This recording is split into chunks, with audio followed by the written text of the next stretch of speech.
So what's the purpose of this guide in the first place? Well, that is a good question.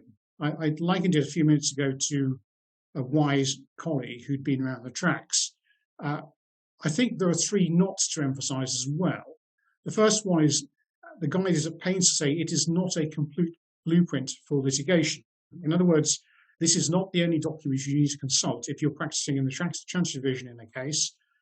You do need to look elsewhere, and I've already mentioned statutes, the CPR, and practice directions as some of the places you need to look.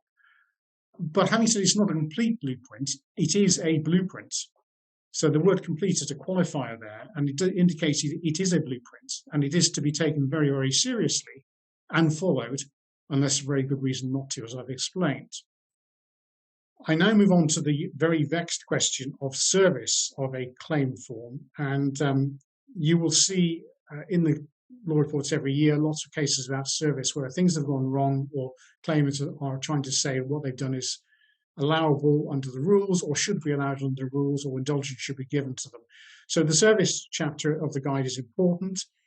One of the early points it makes is that if you are in a London Chancery court in the Rolls building, you issue the claim form through the e-filing, and you get it back and you serve it. The court doesn't serve it; it simply issues it.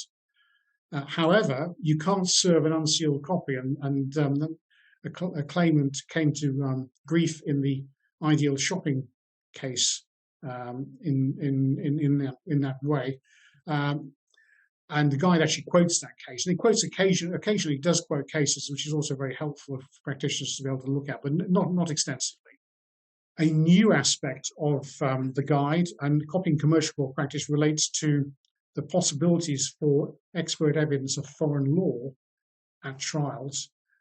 I don't have time in the presentation, I'm afraid, to go through these, but they're on the slide, and they present four options which you can choose from. They're all designed to reduce the nature of the foreign law expert evidence to the bare minimum required as determined by the trial judge, influenced by the arguments of the parties. So you can't necessarily assume you can go in and say, I want an expert a lawyer on each side, independent of the parties, to come and be cross-examined in the traditional way, if there is a better way of handling the expert evidence, which is set out on my slide.